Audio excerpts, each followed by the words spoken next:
Hello दोस्तों, कैसे हैं आप सब। आज मेरा नाम है संस्कृति कारीवाल और आज मैं आप सबकी हिंदी की पुस्तक मंजरी के चैप्टर नंबर 16 क्या निराश हुआ जाए के बारे में बताऊंगी। ये एक निबंध है जिसको हजारी प्रसाद द्विवेदी जी ने लिखा है। इस पूरे निबंध में वो कहते हैं कि हम जब भी निराश होने का कोई भी ऐसा समय हो जब हम निराश होना हो जाए या हमारे में मन में निराशा भरे ख्याल आए, तो उसकी बजाय हमें अपने आप को आश्वासन देना चाहिए और आशावान रहना चाहिए और हमेशा यही आशा की प्रेरणा लेके काम करना चाहिए। तो चलिए हम प्रश्न उत्तर की ओर बढ़ते हैं। इस चैप्टर के प्रश्न उत्तर को हमने 2 भागों में किया है, तो कुछ प्रश्न उत्तर हम इस वीडियो में करेंगे और बाकी हम दूसरे वीडियो में करेंगे।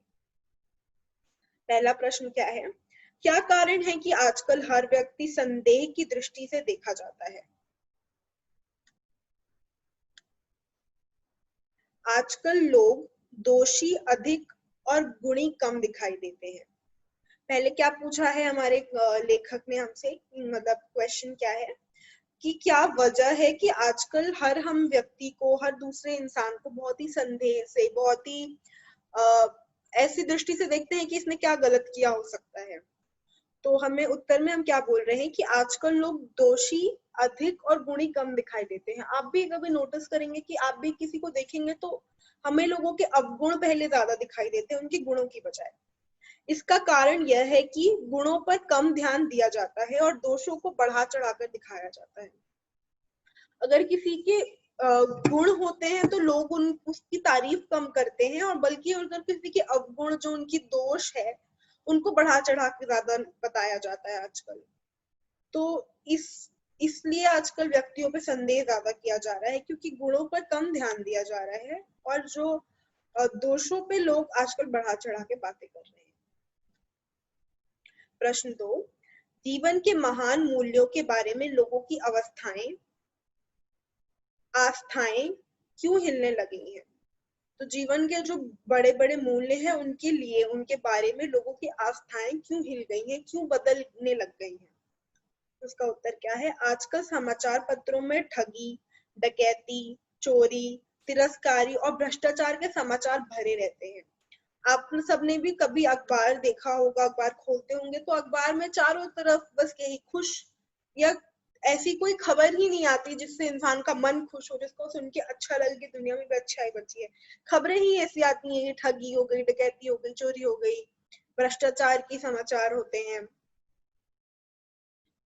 आरोप प्रत्यारोप का कुछ ऐसा वातावरण बन गया है कि लगता है देश में कोई ईमानदार आदमी रह ही नहीं गया है। जैसे कि मैंने आपको बताया कि एक दूसरे पे आरोप, इसने इसकी हत्या कर दी, और इतनी सारे अनेक तरह की चीजें आती हैं कि ऐसा वातावरण बन जाता है कि लगता है कोई ईमानदार आदमी अब रह ही नहीं गया है। हर व्यक्ति संदेह की दृष्टि से देखा जा रहा है आजकल। हर व्यक्ति को हम, क्योंकि हमने इतना कुछ सुन लिया है कि हम हर व्यक्ति को ऐसे ही संदेह की दृष्टि से देखते हैं। जो जितने ऊंचे पद पर है उन्हें उतने ही अधिक दोष दिखाए जाते हैं। कोई जितना ऊंचा है उसकी उतनी अवगुण दिखता है, वो दूसरों में भी उतने ही अवगुण देखने लगता है। बेईमान, स्वार्थी, धूर्त लोग फल फूल रहे हैं, किंतु गरीब, ईमानदार और श्रमजीवी लोग दिनों दिन पिस रहे हैं।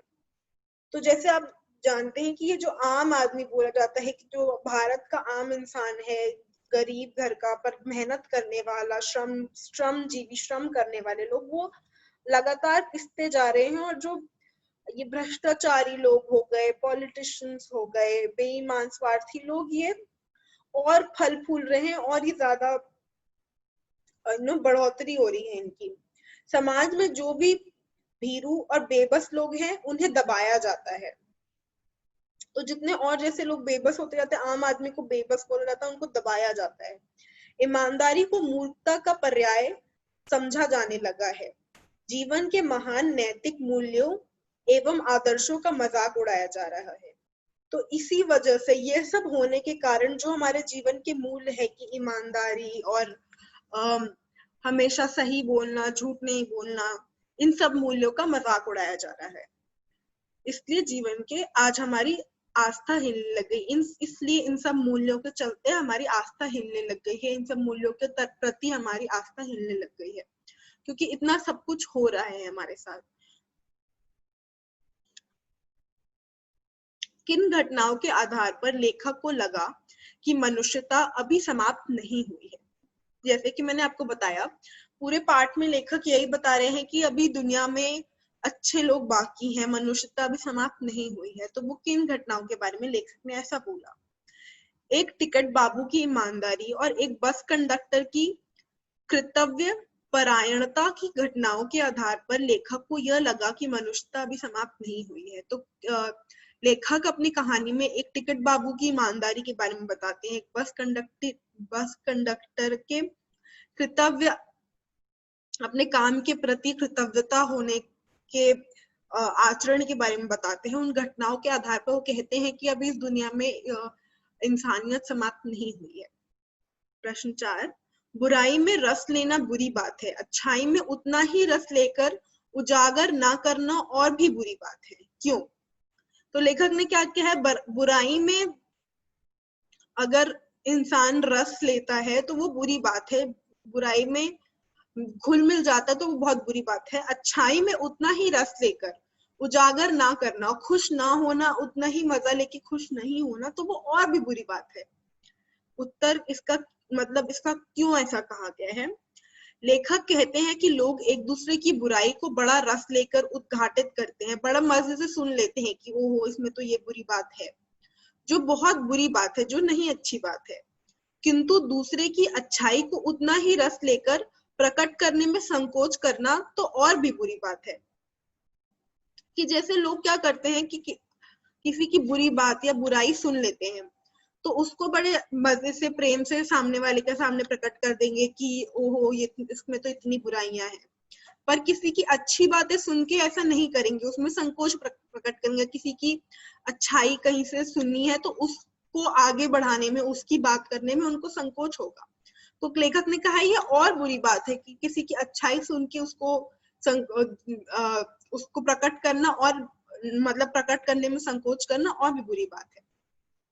हमारे आसपास असंख्य घटनाएं ऐसी घटती हैं जिन्हें यदि उजागर किया जाए तो लोगों के दिलों में अच्छाई के प्रति अच्छी भावना जाग सकती है। हमारे आसपास रोज ऐसी घटनाएं होती हैं कि अगर हम उसको बयां करें, उसको बताएं, उसको उजागरित करें लोगों के सामने,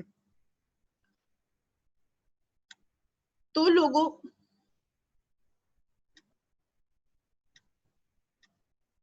उसमें से लोगों का मन अच्छाई से और बढ़ सकता है और आ सकता है लोगों का मन अच्छाई की तरफ।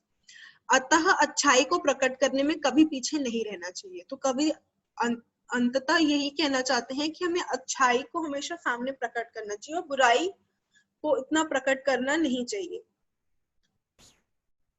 इसके साथ हम ये वाला पार्ट खत्म करते हैं अपने चैप्टर का। दूसरे वीडियो में हम और भी क्वेश्चन आंसर्स करेंगे। तो आज के लिए बस इतना ही। Thank you.